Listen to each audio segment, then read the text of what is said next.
a freelance photographer, moved into the old Victorian house in the quiet town of Wren's Hollow. She thought she'd finally found the peace she needed. The rent was suspiciously low, but the landlord, an old man named Mr. Langley, said the last tenant had simply disappeared without notice.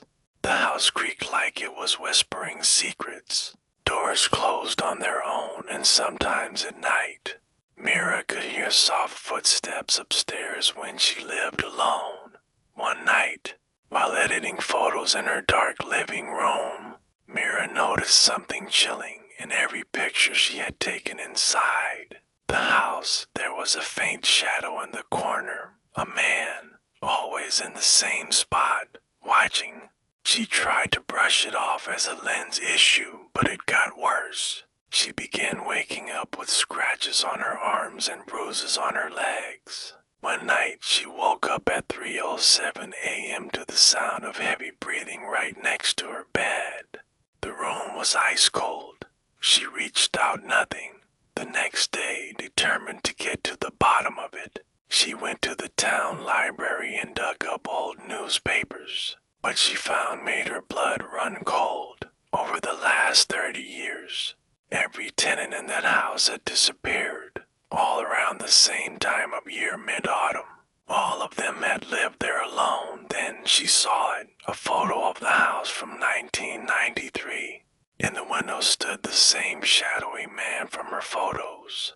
But it wasn't just a shadow, it was a man who had lived in the house decades ago and was found dead in the attic after a failed exorcism. His name was Elijah Ward. Mira rushed home to pack her things. She had to get out.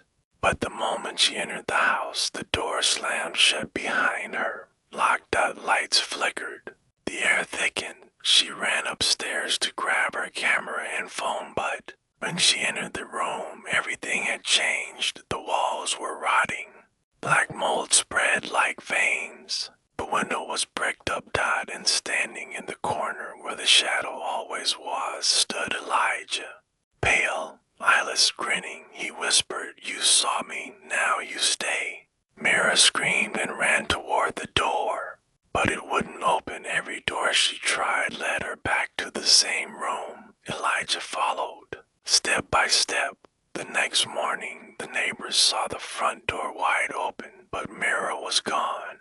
Just like all the others, only her camera remained lying on the floor. When the police examined the photos, the last image chilled them to the bone. It was Mira screaming as a pale hand pulled her into the darkness, and behind her, in the mirror, Elijah was smiling.